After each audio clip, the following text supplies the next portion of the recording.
أعوذ بالله من الشيطان الرجيم بسم الله الرحمن الرحيم إن الحمد لله نحمده ونستعينه ونستغفره ونعوذ بالله من شرور أنفسنا من يهده الله فلا مضل له ومن يضلل فلا هادي له أشهد أن لا إله إلا الله وأشهد أن محمد رسول الله اللهم صل على سيدنا محمد وعلى آله وأصحابه أجمعين Rabbi shrah li sadri wa yassir li amri wahlul 'uqdatam min lisani yafqahu qawli amma ba'd. Tuan-tuan sidang jemaah dirahmati Allah Subhanahu wa taala, pertama dan selamanya kita merafakkan setinggi-tinggi syukur kehadrat Allah Subhanahu wa taala kerana kita dapat lagi hidup di muka buminya, dapat meneruskan kehidupan seharian kita.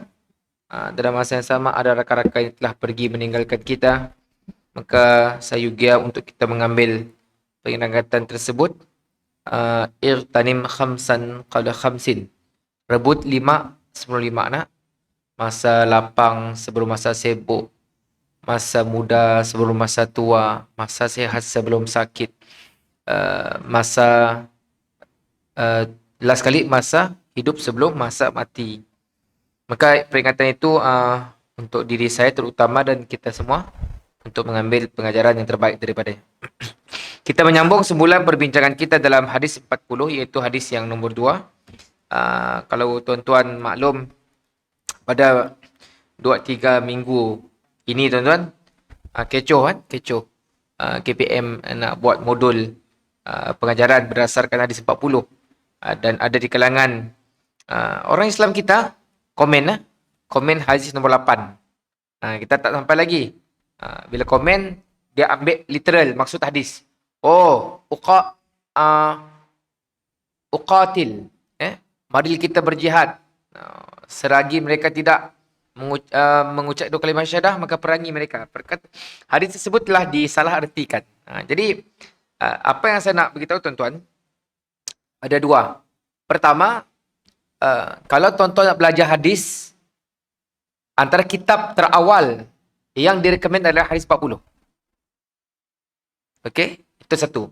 Yang kedua, belajar hadis tuan-tuan, jangan ambil terus hadis. Lihat kepada syarahan para ulama. Kalau hadis Arba'in 40, banyak syarahnya. Al-Kafi, Tami' Al-Kafi, Jami' Al-Ulum Wal-Hikam. Tapi menurut saya, secara peribadi, syarahan terbaik dalam hadis 40 adalah oleh Syekh Ibn Rajab Al-Hambali. Itu adalah syarah terbaik. Maksudnya syarah ni untuk kita memahami hadis. Contoh dalam hadis nombor 8 yang kecoh oleh seorang hamba Allah di Facebook. Beliau seorang peguam tuan-tuan.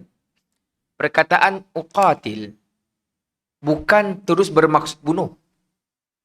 Ada beza tuan. Uqatil, aqtul, banyak maksud. Jadi bahasa Arab jangan terus ambil maksud. Sebab sama dengan perkataan fitnah. Sama perkataan salat. Al-fitnatu asyaddu minal qatl. Bukan fitnah yang kita maksudkan. Fitnah itu adalah syirik. Isteri dan keluarga itu adalah fitnah. Bukan syirik. Itu adalah ujian. Lihat. Jauh kan? Salat. Bukan sebahagian bermaksud salat. Tetapi sedekah pun ada. Jadi kena lihat syarahan ulama. Sebab banyak tuan-tuan. Sebab tu kalau tuan-tuan belajar, bagi anak-anak muda yang belajar, selalunya pengistilahan maksud diambil daripada lisanul Arab. Contohnya, untuk kita lihat maksudnya. Salah faham, konsekuensinya buruk. Okay? Sebab itu kita lihat, kawan-kawan kita yang bukan Islam mula menyerang. Dan kita orang Islam, tak boleh nak kata apa. Sebab kita tak tahu. Sebab kita pun tak belajar. Jadi siapa nak pertahankan Rasulullah? Siapa? Saya suka mengambil pendekatan nak mempertahankan Rasulullah ataupun nak menyayangi Rasulullah, belajarlah hadis. Baru kita boleh pertahankan. Sebab kalau tuan-tuan tak tahu, orang sebut begitu menjadi fitnah atas Nabi. Bila fitnah atas Nabi, ini Arba'in An-Nawawi tak akan tipu. Saya pun, akhirnya tuan-tuan pun keluar perkataan, sebenarnya saya pun setuju. Habis cerita. Kalau kita sendiri pun tak boleh nak jadi last defender, benteng terakhir untuk Rasulullah sallallahu alaihi wasallam, who else? Siapa lagi? Kita orang masjid, kita orang yang belajar. Jadi tuan-tuan turun ke masjid. Saya turun setiap 2 minggu sekali. Bukan sekadar mengisi ruang kosong. Tapi untuk kita belajar. Belajar akidah supaya kita berakidah. Belajar fiqh supaya kita punya amalan semakin baik. Belajar hadis supaya kita memahami apa yang Nabi katakan. Belajar akhlak supaya akhlak kita makin baik. Itu tujuannya. Sebab ada orang belajar akidah. 2-3 buku. Tapi tetap juga syirik. Tetap juga khurafat. Belajar fiqh ibadah, fiqh salat. Tapi bila imam tersasul rakaat, tak boleh nak betulkan. Belajar kaedah Baghdadi, kaedah Iqra'i, Quran tak pandai-pandai. Ini masalah, tuan-tuan. Jadi kita kena ada satu objektif lah. Kita nak belajar untuk apa, tuan-tuan? Belajar untuk apa? Saya mengajar bukan sebab saya pandai. Saya mengajar sebab saya nak belajar. Bila saya baca ulang kali, akhirnya saya dapat faham dan saya boleh sampaikan. Okey. Itu sebagai mukadimah, tuan-tuan. Sebab kita kena pertahankan. Kalau ada isu-isu macam ni, kebetulan kita belajar hadis ini, tuan-tuan, maka pertahankan. This is the point. Sekurang-kurangnya daripada Allah Subhanahu Wa Taala kita ada satu hujah. Ya Allah, kami dah usaha. Kami dah cuba sebaya mungkin kami untuk pertahankan Rasulullah. This is our effort. Tapi kalau kita duduk inganga tak tahu apa, bila orang tanya pun kita pun tak tahu. Jadi macam mana, tuan-tuan? Okey. Okey, hadis pertama in a'malu binniyat selesai. Dan kita masuk hadis yang nombor 2 iaitu Islam, iman dan ihsan. Ini juga antara intipati agama yang besar. Satu intipati agama yang sangat mendalam dan mendasar kalau kita fahami. Tapi kalau kita hanya baca, tak faham, macam mana nak amal? Macam mana nak sebarkan? Okey. Hadis kedua sama juga daripada Abu Hafs, iaitu Umar radhiyallahu an. Okay. Apa kata Umar? Bainama nahnu inda Rasulillah sallallahu alaihi wasallam zata yaumin iz tala'a alaina rajulun syadidun bayad asyabus syadid as-sawadus syar. Ini cerita tentang Rasulullah didatangi oleh seseorang. La yura alaihi athar. La yura alaihi asarus safar wa la ya'rifuhu minna ahad hatta jalasa ila Nabi sallallahu alaihi wasallam fa asnada rukbatayhi ila rukbatayhi wa wada'a kaffayhi ala fakhidhayhi wa qala ya Muhammad akhbirni 'anil Islam. Faqala Rasulullah sallallahu alaihi wasallam al-Islam an tashhadu an la ilaha illallah wa anna Muhammadar Rasulullah wa tuqimas salah wa tu'iz zakah wa tasuma Ramadan wa tahujjal baita in istata'ta ilaihi sabila. Faqala sadaqta. Boleh kan? Nanya lepasnya betulkan. Fa'ajibna lahu yas'aluhu wa yusaddiquhu. Qal fa'akhbirni 'anil iman. Qal an tu'mina billah wa malaikatihi wa kutubihi wa rusulihi wal yaumil akhir wa tu'mina bil qadari khairi wa syarrihi. Qal sadaqta. Kali kedua. Dia ada 3 soalan, tuan-tuan. Soalan pertama tentang rukun iman, rukun Islam, kedua rukun iman. Okay. Dia betulkan. Dia membenarkan. Qal fa akhbirni 'anil ihsan. Qal an ta'budallah ka'annaka tarah. Kamu beribadah seakan-akan kamu melihatnya.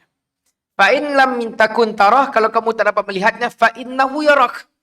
Sesungguhnya dia melihat kamu. Qal fa akhbirni 'anis sa'ah. Kabarkan kepadaku tentang kiamat. Man mas'ulu anha bi'a'lama minas sa'il. Orang yang bertanya lebih tahu apa yang ditanya. Qal fa akhbirni an amaratiha. Sekarang tanda tandanya. Antalidal amanatu rabbataha wa antaral hufatal uratal alata ri'a asya'i yatatawaluna fil bunyan summa intalaqa falabistu maliyan thumma qal Ya Umar, atadri manis sa'il? Qultu, Allah wa Rasul a'lam. Faqal, fa innahu Jibril atakum yu'allimukum dinakum. Ya, hadis riwayat Muslim. Hadis nombor 8. Tuan-tuan dan dirahmati Allah Subhanahu wa taala. Kita lihat maksudnya, tuan-tuan. Okay. Kata Umar, ketika kami berada di sisi Rasulullah sallallahu alaihi wasallam pada suatu hari, tiba-tiba datang seorang lelaki yang sangat putih pakaiannya dan sangat hitam rambutnya. Tidak kelihatan padanya tanda perjalanan yang jauh. Tuan-tuan jangan ingat Madinah ketika ini, Madinah sekarang waktu dulu pasir, ribut. Kalau orang keluar mesti berpasir. Okey. Jangan kita ingat, kami keluar pergi umrah Ustaz si berpasir pun. Jangan Ini zaman dulu, tuan-tuan, zaman dulu. Okey. Tidak ada seorang pun di antara kami mengenalinya. Sebab apa disebut ini, tuan-tuan? Sebab Rasulullah kenal setiap orang yang berada di kota Madinah. Hatta para sahabat. Madinah sekarang bukan macam sekarang, tuan-tuan. Dulu tak ramai. Tak ada sampai 1,000, beratus, tuan-tuan. Dulu tak ramai. Beratus, tuan-tuan. Tuan-tuan lihat yang perang Badar berapa ratus? 300 kan? Jadi beratus. Tak ramai. Tuan-tuan, cuma bila kita berbicara tentang hadis Rasulullah, maka pemikiran kita kembali pada zaman tersebut. Baru kita dapat catch up. Sehingga dia duduk di hadapan Nabi sallallahu alaihi wasallam, lalu merapatkan kedua lututnya kepada kedua lutut Rasulullah dan berkata, "Wahai Rasulullah, ceritakan, khabarkan kepadaku tentang Islam." Sabda Nabi sallallahu alaihi wasallam, Islam adalah engkau bersaksi bahawa tidak ada Tuhan yang disembah melainkan Allah dan Nabi Muhammad adalah utusan Allah. Wa tuqimas salah. Islam itu syahadah, kedua mendirikan salat, menunaikan zakat, berpuasa Ramadan dan menunaikan haji jika engkau mampu. Kemudian dia berkata, Anda benar. Anda berkata benar. Pelik kan? Nya nanya, lepasnya nya betul kembali. Nya benarkan. Maka Umar berkata, kami heran. Dia bertanya, dia pula benarkan. Macam kita nak, Pok ni jalan pergi satu pok. Oh Sinun, betul lah ya. Pelik juga. Kau nanya aku, kau cakap betul bagi. Okay. Okay, maka second part. Akhbirni anil iman. Ceritakan kepadaku tentang iman. Lalu baginda bersabda, engkau beriman kepada Allah, malaikat-malaikatnya, kitab-kitabnya, rasul-rasulnya, hari akhirat. Engkau beriman kepada takdir yang baik dan takdir yang buruk. Qada yang baik dan qada yang buruk. Okay. Kemudian berkata, sadaqta. Engkau berkata benar. Okay. Kemudian berkata lagi, akhbirni anil ihsan. Khabarkan aku tentang ihsan. Lalu baginda bersabda, ihsan adalah engkau beribadah kepada Allah seakan-akan engkau melihatnya. Jika engkau tidak melihatnya, maka dia melihat engkau. Itu ihsan. Ini adalah 3 tunjang ataupun intipati dalam ajaran kita. Islam, iman, ihsan. Input, proses, output. Dan last kali, kemudian dia berkata, beritahu kepadaku tentang hari kiamat. Maksudnya bila ia berlaku. Maka jawab Rasulullah, yang ditanya tidak lebih tahu dari yang bertanya. Maksudnya Jibril lebih tahu. Maka dia berkata, ceritakan kepadaku tentang tanda-tandanya, as-sa'ah, tanda-tanda kiamat. Maka baginda bersabda, jika seorang hamba melahirkan tuannya, hamba melahirkan bosnya. Dan jika engkau melihat penggembala kambing yang berkaki ayam, tidak berpakaian dan miskin, kemudian berlumba-lumba meninggikan bangunan. Ini tanda-tanda dunia kiamat. Kemudian orang itu berlalu pergi dan aku membisu beberapa lama. Umar Al-Khattab. Baginda bertanya, wahai Umar, tahukah engkau siapa bertanya itu? Aku berkata, Allah dan Rasulnya lebih mengetahui. Lalu baginda bersabda, dialah Jibril yang datang kepada kamu untuk mengajarkan agama kamu. Hadis riwayat Muslim, hadis nombor 8 pada permulaan bab iman. Okay, Umar Al-Khattab kita dah cerita dahulu tuan-tuan. Kita cek kepada the specialities, keistimewaan hadis ini. Ibnu Daqiq Al-Aid berkata, hadis ini adalah hadis yang merangkumi semua amalan zahir dan batin. Apa zahir? Salat, puasa, zakat, haji. Amalan zahir. Batin adalah iman. Ilmu-ilmu syariat. Semuanya merujuk dan lahir daripada hadis ini. Ilmu-ilmu syariat. Ia seperti ibu kepada sunnah. Kerana ia mengandungi himpunan ilmu-ilmu sunnah. Seperti mana Al-Fatihah dinamakan Ummul Quran. Kerana ia mengandungi himpunan pengertian Al-Quran. Okay, bukan bermaksud the whole, tapi adalah sebagai satu simbolik. Okay. Dan Ibnu Rajab Al-Hambali, seorang ulama besar dalam mazhab Hambali, berkata, hadis ini amat agung. Dan agung yang mengandungi syarahan agama keseluruhannya. Kalau tuan-tuan cerita tentang iman, setahun tak habis tuan-tuan. Tuan-tuan cerita tentang fiqh, berapa jilid? Fiqh ibadah, fiqh muamalat, fiqh jinayah. Tuan-tuan cerita-cerita tentang akhlak, ihsan, lagi banyak. Betul lah. Seluruh agama keseluruhannya.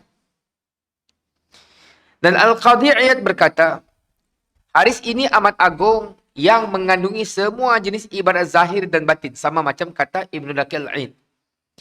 Semua ilmu syarak kembali kepadanya. Dan cabangan daripada yang mengandungi sejumlah ilmu sunnah. Sama juga cerita Al-Qadhi Iyad dengan Ibnu Daqiq Al-Aid. Ia juga mengatakan perumpamaannya seperti Al-Fatihah yang dikatakan Ummul Quran. Maka ini disebut sebagai Ummul Sunnah. Okay. Ulama dan hadis ini. Tuan-tuan, hadis Jibril yang diriwayatkan oleh Umar hanya dikeluarkan oleh Imam Muslim sahaja. Kalau dalam kaedah hadis tuan-tuan, kalau disebut muttafaqun alaih, maksudnya dua ulama Bukhari dan Muslim ittifaq. Tapi dalam hadis ini hanya Imam Muslim sahaja yang keluarkan. Sebab itu orang kata kalau level hadis paling tinggi Bukhari first. Nombor 2 Muslim. Ketiga saya lupa. Yang last kali apa tu? Kalau tak silap, yang ketiga Sunan Abu Daud. Yang nombor 3. Maksudnya kekuatan hadis. Kekuatan apa? Dari sudut sanad, dari sudut pengambilannya. Okay. Itu turut mengambil kira siapa imam yang meriwayatkan hadis. Okay. Imam An-Nawawi rahimahullah memulakan hadis-hadis dalam kitab Al-Arba'innya dengan hadis Umar inna a'malu binniyat yang merupakan hadis pertama dalam Sahih Bukhari. Imam An-Nawawi menjadikan Umar yang menjelaskan kisah Jibril ini sebagai hadis kedua dalam Arba'innya. Kena sebab menarik tuan-tuan, in a'malu binniyat hadis nombor 1 dalam Sahih Bukhari. Hadis tentang Islam, iman, ihsan hadis nombor 1 dalam bab iman dalam Sahih Muslim. Menarik tuan-tuan. Hal ini telah dilakukan pula oleh imam-imam sebelumnya seperti Imam Al-Baghawi dan kitab Syarh Sunnah dan Masabihus Sunnah. Dan imam ini juga memulakan kitabnya dengan hadis ini. Maksudnya tuan-tuan, imam ini tuan-tuan, kalau mereka menyusun kitab, dia letak hadis tersebut nombor 1, sangat penting. Sangat penting. Macam, kenapa Imam Bukhari meletakkan inna a'malu binniyat di nombor 1? Sebab dia berkaitan rapat dengan ibadah kita. Buatlah apa sekalipun. Kalau tidak bertepatan dengan niat, maka tertolak. Begitu juga dengan Imam Muslim. Meletakkan hadis ini nombor 1 dalam kitabnya. Sebab ia adalah intipati, ajaran asas dalam Islam. Bukan meletak tuan-tuan. Bukan meletak je bab. Ada sebab. Ada contohnya dalam fiqh ibadah. Dalam fiqh ibadah apa bab pertama? Apa bab pertama? Mam. Taharah. Kenapa tak salat dulu? Sebabnya bila taharah dulu belajar tentang air, belajar tentang istinja dan sebagainya. Ni nak belajar tentang solat tetapi air pun tak selesai. Wuduk pun tak selesai. Tayamum tak selesai. Ustaz, tangan berbalutut macam ni tu. Kita nak mulakan dengan bab solat. Bab itu mulakan dengan bab taharah. Okay? Sama je dengan Imam Bukhari. Bab awal mulakan dengan kitab iman. Kenapa iman dahulu? Itu antara contoh-contohnya. Okay? Kita akan dapati kedua hadis ini, hadis pertama, hadis kedua, nak mengatakan hubung kait betapa pentingnya niat dan hijrah dihubungkan dengan kefahaman berkaitan Islam, iman dan ihsan. Hari itu kita belajar tentang niat. Okay? Bukan sekadar niat nak ibadah, tuan-tuan, niat dalam segala perkara berkaitan dengan agama. Dan ia sangat penting bila digabungkan dengan hadis yang kedua ini, iaitu hadis tentang Islam, iman dan ihsan. Bau cun, tuan-tuan. Macam burger lah. Mau burger sadar daging. Si aman lah. Tang burger daging. Roti burger je. Hanya kena ada isinya. Okay? Maka inilah antara menariknya agama. Okay? Yang bukan macam rojak, tuan-tuan. Dengan agama bukan macam rojak. Engkau, gol, makan. Si. Dia kena susu dia kacak-kacak. Analogi mudah lah. Agama tu yang bukan macam rojak. Kalau agama macam rojak, masalah. Belajar fiqah tapi si belajar akidah, belajar tasawuf, si belajar awal-awal ibadah, ini akan rusak. Okey, kita pergi kepada part yang penting, iaitu Hajjun Nabawi. Maksudnya bagaimana kita nak ambil hadis ni, tuan-tuan, untuk kita faham. Pertama, berkata Syekh Abdul Muhsin Al-Abbad, dalam hadis Jibril ini terdapat dalil bahawa malaikat jika mendatangi manusia, ia dapat berubah bentuk seperti manusia pula. Dan dalam Al-Quran pula kita lihat ada kan Jibril menyerupai manusia datang kepada Maryam. Yang menariknya, tuan-tuan, benda ini tidak dapat digambarkan. Bukan macam movie filem kan. Macam cerita Ultraman nak bertukar, jadi besar. Nampak besar nak. Gaban Zek bertukar, datanglah bumi berputar. Saya ada ulama dapat menerang macam ni, malaikat bertukar. Sedangkan malaikat tu kecil ke besar? Kecil besar malaikat tu? Besar. Sigit sayap Jibril tutup timur barat. Dan kita saya dapat nampak macam ni, malaikat jadi manusia. Tapi terjadi. Ini adalah, kalau kita nak mengatakan manusia, malaikat dengan izin Allah boleh bertukar jadi manusia. Tanpa penjelasan yang konkret. Sami'na wa ata'na. Kita beriman dan kita mendengar dan kita beriman. Demikian juga, kalau tuan-tuan masih ingat kisah Jibril, malaikat yang datang kepada Nabi Ibrahim. Sebenarnya dua malaikat tersebut datang membawa azab kepada kaum tuan-tuan? Kaum Nabi Lut. Tapi datang terlebih dahulu kepada Nabi Ibrahim. Do Nabi Ibrahim recognize them? No. Kenal tak Nabi Ibrahim dengan si dua tu? Saya kenal. Mau Nabi Ibrahim kenal, apalah gago Nabi Ibrahim nyembelih. Ada sebagian madah kambing, ada sebagian madah sapi nak. Mau kita rugilah nak. Mau tahu malaikatnya si makan apa nak hidang. Wah, sebenarnya hidang. Si mau makan, takut Nabi Ibrahim. Nah, okay? Manusia, tuan-tuan. Boleh berubah dalam bentuk manusia. Dan mereka dapat berubah bentuk dari bentuk mereka yang sesungguhnya ke bentuk manusia dengan kekuasaan Allah. Dan Allah SWT telah menyebut tentang bentuk penciptaan mereka dalam firman Allah. Surah Fatir ayat yang pertama. Bismillahirrahmanirrahim. Alhamdulillahi fatiris samawati wal ardi ja'ilil malaikati rusulan uli ajnihatim mathna wa thulatha wa ruba' yazidu fil khalqi ma yasha' innallaha ala kulli syai'in qadir. Sadaqallahul azim.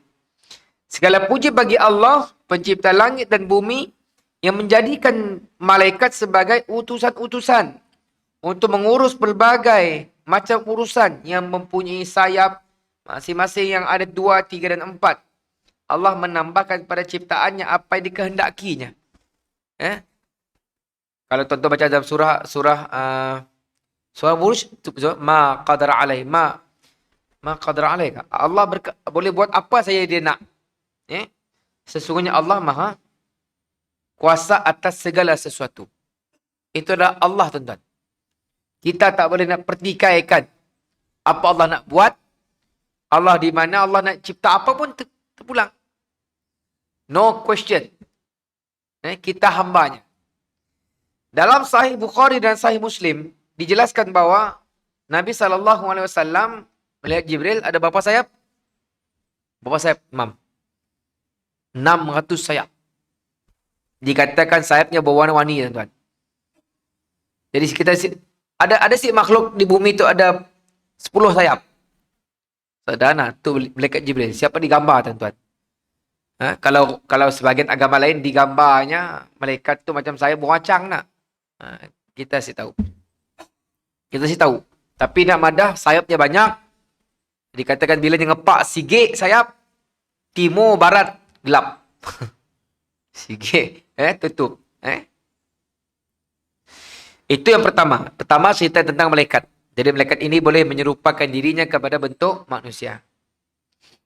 Kedua, Islam dari segi bahasa tunduk dan menyerah sepenuhnya kepada Allah Subhanahu wa taala. Itu Islam secara bahasa. Dari segi syarak, ia bermaksud dilandaskan kepada 5 asas utama. Jadi tuan-tuan, kita kena cek Islam yang kita amalkan daripada kecil sampai sekarang. Adakah apa yang disebut ini merangkumi semuanya? Pertama, syahadah. Penyaksian. Bahawa tiada Tuhan melainkan Allah dan Nabi Muhammad adalah utusan Allah. Syahadatain, 2 kalimah syahadah. Kedua, menunaikan salat tepat pada waktunya, memenuhi rukun-rukunnya, syarat-syaratnya, memperelokkan adab dan hal-hal yang sunnah. Saya ulang. Menunaikan salat pada waktunya, 1. Memenuhi syarat-syaratnya, syarat-syarat sah lah. Ketiga, rukun-rukunnya, memperelokkan adab-adabnya. Apa contoh adab, tuan-tuan? Nak salat, pakaian macam ni, bau kita macam ni. Hatta Rasulullah orang yang berbau, makan bawang bau pun habis pulang. Kan? Apatah lagi yang makan durian dan sebagainya lah. Melainkan sikit masjid suka durian. Saya cerita lah. Okay? Dan hal-hal yang sunnah. Apa yang disebut hal-hal yang sunnah? Maksudnya seperti apa yang Nabi ajar. Itu hal-hal yang sunnah. Bukan hal-hal yang tidak sunnah. Maksudnya Nabi kata angkat tangan begini, kita angkat tangan macam ni. Sama itu angkat tangan orang nak angkap. Ada contoh, ada macam tu, ada macam 3 lah. Berdekap, ada yang asyik berdekap. Okay? Itu hal-hal yang sunnah. Yang ketiga, mengeluarkan zakat. Tak kira kan zakat fitrah kah, apa-apa zakatnya diputuskan lah. Zakat-zakat yang telah diputuskan. Okay? Puasa di bulan Ramadan. Kalau orang puasa di bulan lain tapi tak puasa Ramadan, tak masuk dalam kumpulan ini. Kalau orang puasa Ramadan, tak puasa lain, still Islam. Semayang tarawih, semayang Jumaat, semayang hari raya, tak semayang 5 waktu, bermasalah. Okay. Menarik, tuan-tuan. Last kali haji. Seumur hidup, sekali. Bagi yang berkemampuan. Apa berkemampuan? Yang ditinggal, selamat, pergi, kesihatan cukup. Sebab itu, tuan-tuan, kalau buku kesihatan tiba-tiba kena cop hitam, nasib masalah. Masalah. Pergi kena sihat, tuan-tuan. Sebab apa kena sihat, tuan-tuan? Saya pengalaman pergi haji 2017. Kos haji untuk perubatan sangat tinggi. Sangat tinggi, tuan-tuan. Kalau tuan-tuan beli barang ubat-ubat di negeri Mekah kah, Madinah kah mahal. Kos perubatan di sini sangat tinggi. Sebabnya ada subsidisnya kita. Sebab bila yang pergi tu kena betul-betul sihat. Melainkan kalau Allah takdirkan yang sihat, yang lain cerita lah. Okay. Jadi, 5 perkara ini adalah asas. Ini adalah asas utama dalam agama. Sebab itu saya suka tekankan, kalau tuan-tuan nak jadi seorang Muslim yang baik, seorang Muslim patuh, start with this thing. Bukannya bila masuk orang Islam, kau kena puasa sunat Isnin Khamis, kau kena puasa sunat Ayyamul Bid. Pada yang simple tu kanya. Okay, semayang 5 waktu pada kanya. Okay. Rukun tu rukun. Sunat tunggu dulu. Rukun dulu. Jangan aja yang sunat dulu. Ada sunat aba'at, ada sunat haya'ah. Ini kepala orang enak. Orang masuk Islam. Okay. Ketiga. Firman Allah Subhanahu wa taala dalam suratul Baqarah 285 berkait dengan hadis kita baca tuan-tuan. A'udzubillahi minasyaitonir rajim. Amanar rasulu bima unzila ilaihi min rabbih wal mu'minun. Kullun amana billahi wa malaikatihi wa kutubihi wa rusulihi la nufarriqu baina ahadin min rusulihi. وقالوا سمعنا وأطعنا غفرانك ربنا وإليك المصير. Sadaq Allahul Azim. Yang bermaksud Rasul telah beriman kepada Al-Quran yang diturunkan kepadanya dari Tuhannya. Demikian pula orang-orang yang beriman. Semuanya beriman kepada Allah, malaikat-malaikatnya, kitab-kitabnya, dan rasul-rasulnya. Mereka mengatakan, kami tidak membezakan antara seseorang pun dengan yang lain dari rasul-rasulnya. Dan mereka mengatakan, kami dengar dan kami taat. Mereka berdoa, ampunilah kami dan Tuhan kami. Ampunilah kami ya Tuhan kami. Dan kepada Engkau lah tempat kami kembali. Okay. Jadi, yang ketiga adalah rukun iman. Okay. Rukun iman ada sedikit teknikal sedikit tuan-tuan. Dalam hal ini, Ahli Sunnah wal Jamaah berpendapat bahawa akidah terbagi kepada dua. Dengar betul. Pertama, iman adalah suatu nama yang mengandungi 3 perkara. Saya ulang. Bila sebut iman, it must include 3 item. Mesti ada 3. Kalau kurang, don't say it iman. Don't say it you, saya dapat iman. No. 3. Okay. Pertama, iqrar. Ucapan. What come out with. Keluar daripada mulut. Pertama, iqrar. Yang kedua, tasdiq. Membenarkan. Yang ketiga, membenarkan dengan hati. Dan yang ketiga, amal. Amal bil jawarih.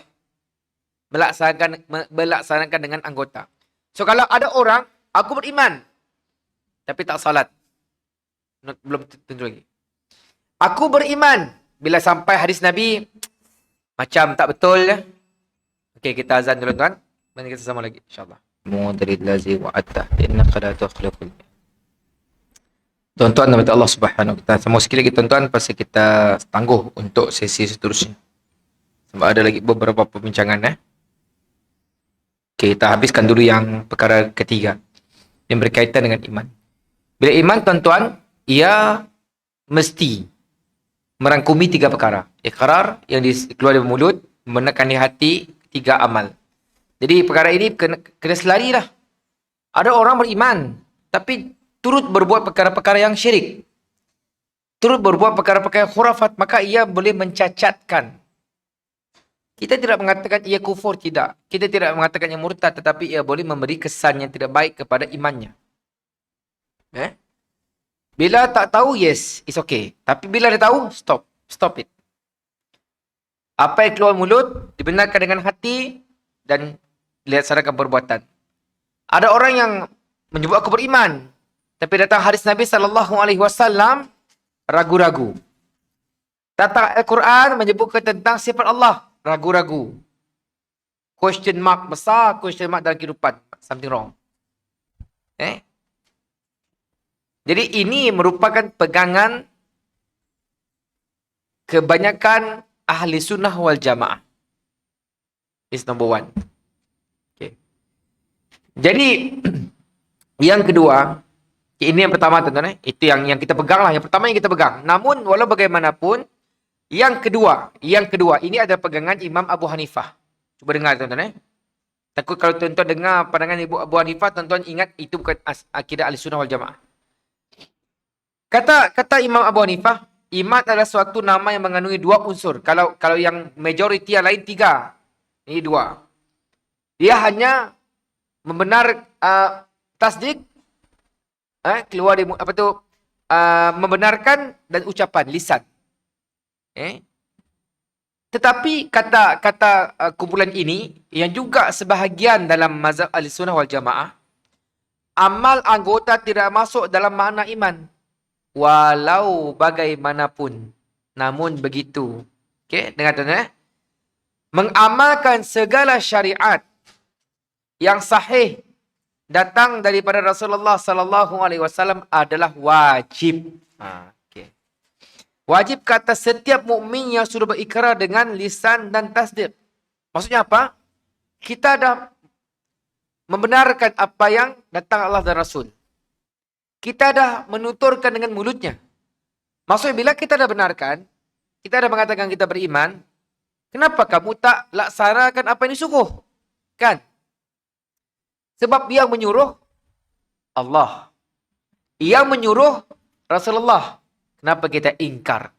Lebih-lebih lagi kalau yang disuruh itu perkara yang berkaitan dengan ibadah. Sallu kama ra'aitumuni usalli contohnya. Ambillah daripadaku cara mengerjakan salat. Atau Nabi sebut khuzu anni manasikakum. Ambillah daripadaku cara mengerjakan haji.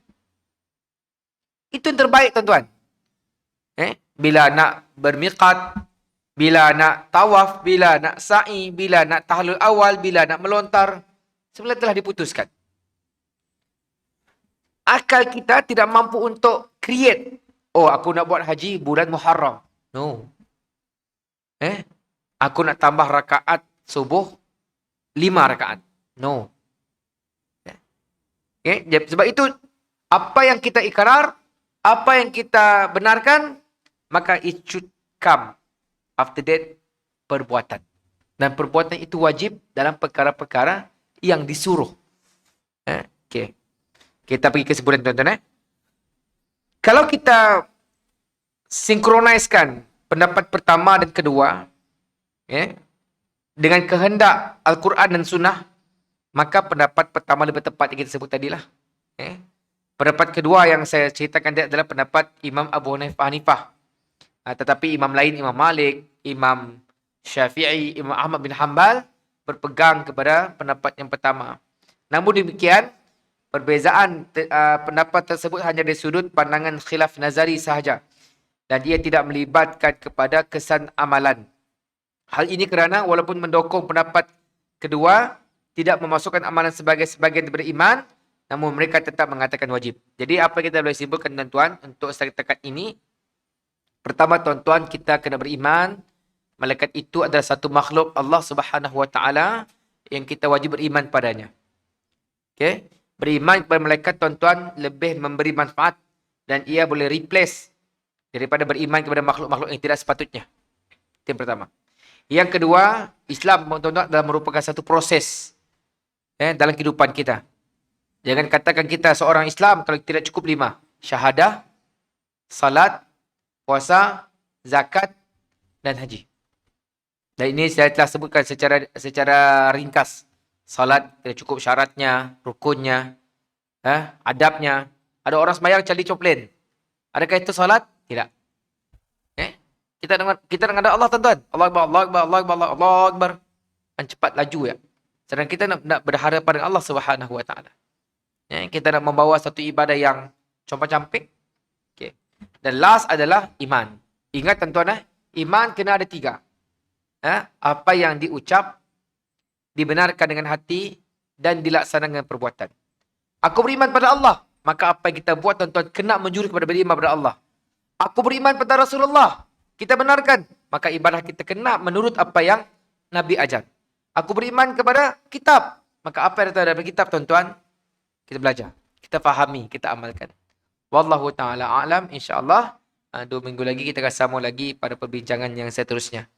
Kurang lebih saya minta maaf. Kita tangguh dengan membaca tasbih kafaran dan suratul Asr. Bismillahirrahmanirrahim. Wal asri innal insana lafi khusr illa allazina amanu wa amilus salihat wa tawasaw bil haqq wa tawasaw bis sabr. Subhanakallah bihamdika asyhadu an la ilaha illa anta astaghfiruka wa atubu ilaik. Makasih atas perhatian. Maaf atas kekurangan. Assalamualaikum warahmatullahi wabarakatuh.